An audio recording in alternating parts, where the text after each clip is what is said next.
Good afternoon. Today is the 15th of June, it is Father's Day, and here we are at Manor Farm, which is just near Southampton, Hampshire.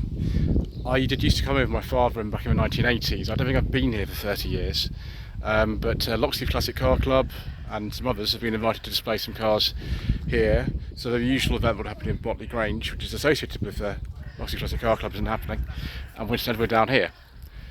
An unusual location to display classic cars, but nevertheless, here we are.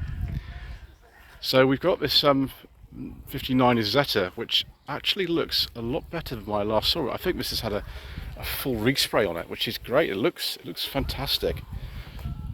Zeta, of course, built down in Brighton.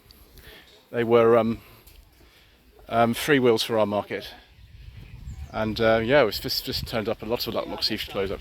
Looks like after that shows actually. And then we've got this catering, which will be, well, ridiculously fast. They all are. 339 horsepower. My gosh. That probably does 0 to 60 about 2.5 seconds or something like that. 2.7, thank you. Probably the fastest one of the cars we're going to be seeing today. So yes, we'll go inside now, and we'll have a look and see what else is in there.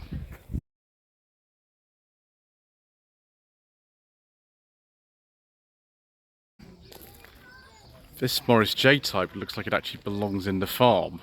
Obviously it would probably be if it were working on the farm, possibly at some point in the 60s.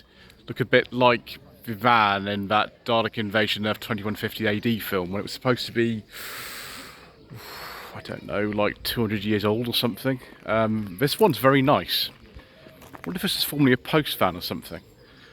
It's not really anything at all in here. You get a seat. I mean, those ones at the back are probably optional, and not a lot else. I think these are unassisted drum brakes. I don't think you get synchromesh on most of the gears. You don't really get anything, but that's not the point. It looks just fabulous. That's why they're, I think, making a modern version of this. I think it's electric or something, under the Morris commercial name.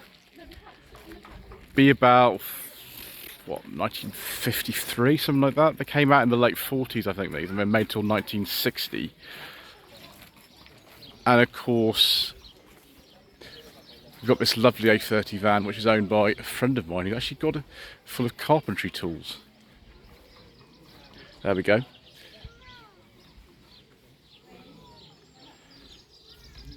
Again, this looks like it belongs to him. And obviously, if this was a working vehicle, probably back in the 60s, it wouldn't look as nice as this, but as it is, it looks fabulous. It looks like it belongs right here in the farmyard. So it probably doesn't belong in the farmyard too much, although these were sort of around about that sort of time as sort of farm hacks and things like that. It's this beautiful Rolls Royce.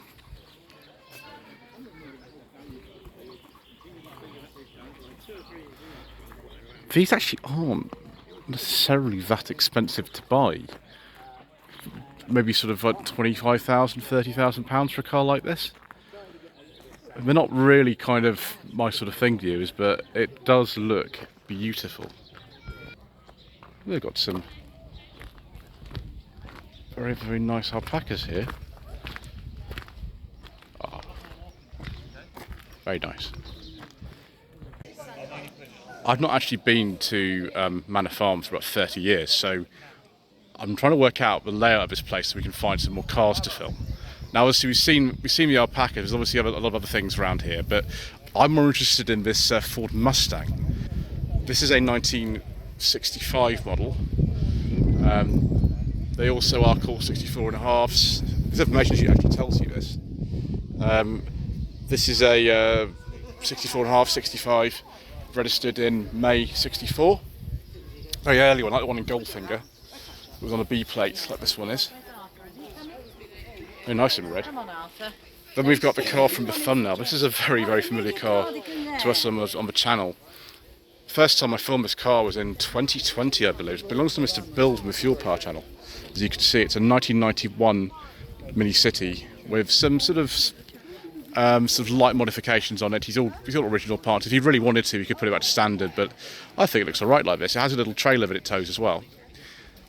Like a lot of these classic Minis, it does have a bit of rust that needs dressing at some point, but yeah, it looks okay. Next to a car of a very similar colour, but very, very different. This massive, massive big Aldis, also from 1964, like the Mustang. This one, with headlamps, that's a TE21. The TF21s are a little bit later than that. But it's very nice. Also, we've got this Triumph Roadster, which we did see, I think, the other day at Lock's Heath. I think it was this one, yeah. Pretty sure. Yeah, and I really should get around to watching that new series of Bergerac. I haven't quite managed it yet. Unfortunately, we're making too many videos, and so we're sort of occupied with other things. But there is, again, the dicky seat. Very nice. A Sunbeam Alpine with 1275cc engine. So this is the last of their actual type, because they were discontinued in 1967, and this is the Series 5, I believe. This one produces 93 horsepower, which is probably fine for a car like that. Oh, very nice viewers. The Mark 1 Consul Cortina, the Lotus one. There are a couple of these in the Lock's Heath Club. A lot of the people actually here, they are from the Lock's Heath Club. That is probably the most expensive car here. It's probably more expensive than the Z-Type, actually. E-Type prices, as you know, have sort of fallen recently, which is a bit of a shame, because I do quite like them. I've driven the Series 3 like this, and also a Series 1 in 2020. It's pretty good. This one is a 72, it's an automatic. I think it still looks great. Then a couple of MGBs, actually got 3 of them here. First one is from about 1970. Just before the fish mouth grille came in, with the luggage rack. Second one's a little bit earlier, it's sort of on an H, so it would be 69 or 70. See the kind of older style interior in here, which has changed a bit later. Still with that same grille setup. And an Escort RS 2000 Mark 1. As always, viewers, this is going up in value as I'm walking around it, because that's what happens with these classic Fords. 73, 74 on an M. And then something altogether much, much older. It's Lost in 7. I think it's a 34 from memory, this one. Yes, it's a 34. And then another MGB. Actually, that's 5. I didn't see this one here. This is a bit earlier than the others. We've got the disc wheels. This is a very, very thin-rimmed steering wheel. This is a 67 or 68 on an F. And it's got an 8-track tape player. Brilliant. Little speaker there. The Beatles 62 to 66. Fantastic. Yeah, and usually the disc wheels on it. And this one, this is the latest one of them. This is a 77. It would have had rubber bumpers on it originally. These have been taken off, which is a common modification. I think it looks actually alright like that.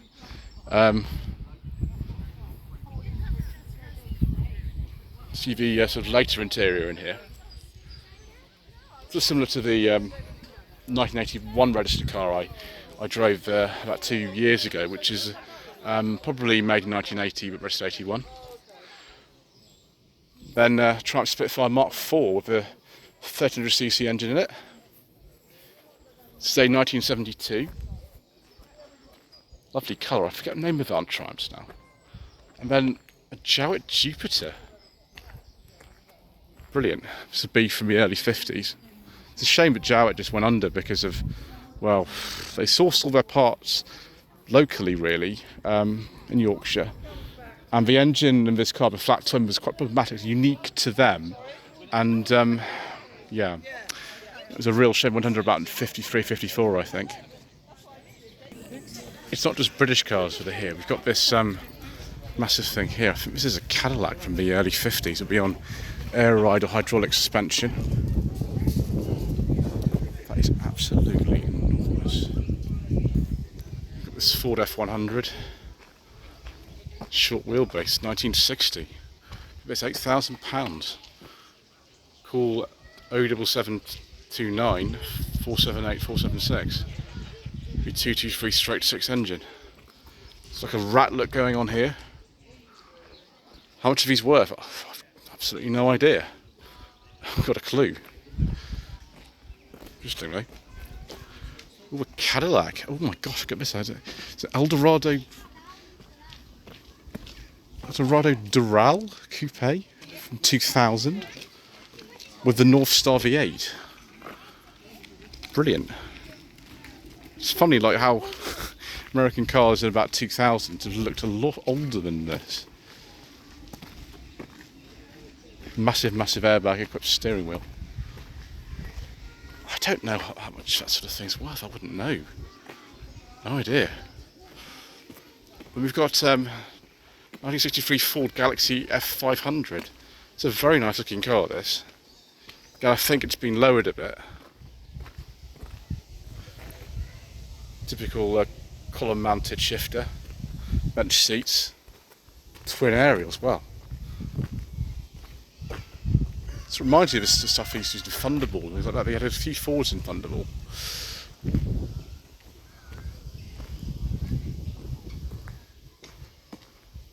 Again, we're probably on air ride or hydraulic suspension here, aren't we?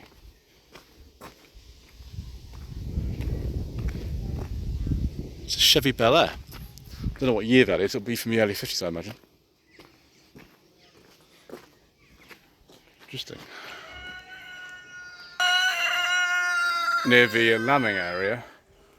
Oh, viewers, I think we've found the tastiest section of all.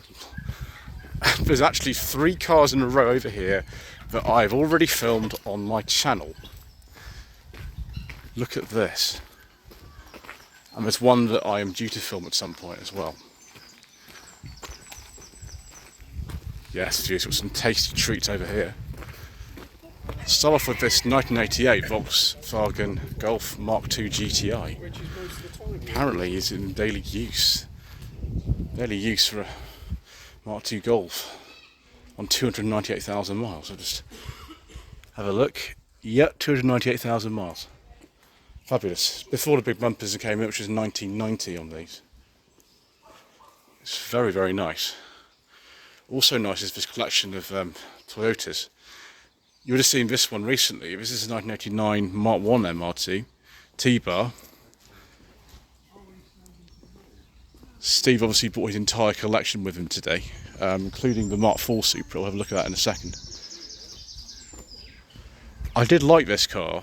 Thing is, I prefer this one. They're both owned by Steve. And this is his 1991 Toyota Supra Turbo. It's an automatic. It is done really low mileage. It's unrestored. It's absolutely beautiful. Really, really nice to drive. I kind of want this myself. Obviously, I'm not allowed to have it for myself because Steve's going to keep it, but I like it very much. Also here is his 1988 Toyota Celica GT4. With Oz racing wheels. Now this was quite a car. It's very, very firm to drive this. It's got different suspension in it and things. It's also really quick and it makes quite a noise. So I don't know. It's really up to you which one of these 3 you prefer. Well, I prefer the Mark III Supra personally. But you know, whatever you prefer. He likes all of them, I think. So, lovely Mark IV Supra, actually more valuable than the Mark III for some reason these days. Quite an early one, they came in 1993. This is automatic, which is less desirable these days, but still very good. On an L, so 93, 94. Acres and acres and acres of power. Still, though, it doesn't have the pop-up headlamps, so I still prefer the Mark III, but values don't reflect that. It's just me. Cleanest engine base I've ever seen on the Z92 M3. 6-speed manual. I bet this thing is very, very, very fast.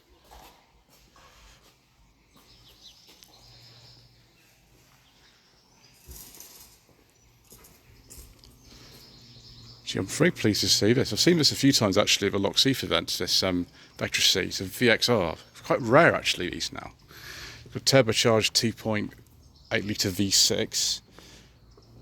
I think it's 280 horsepower in these, something like that. It's So quite quick.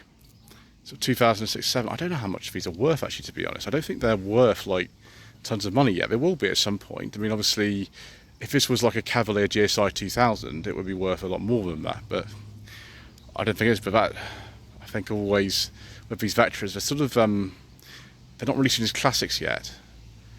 See, that time will come. And then we've got this this Mercedes E-Class with this enormous V8 in it. I forget the model code of these actually. That again looks really, really quick. So you've got all sorts of stuff actually here. I didn't realise actually coming here and seeing the variety that it would be quite like this. Obviously the sort of more traditional classics are in one location and we're in another one. But yeah, I'm a happy boy.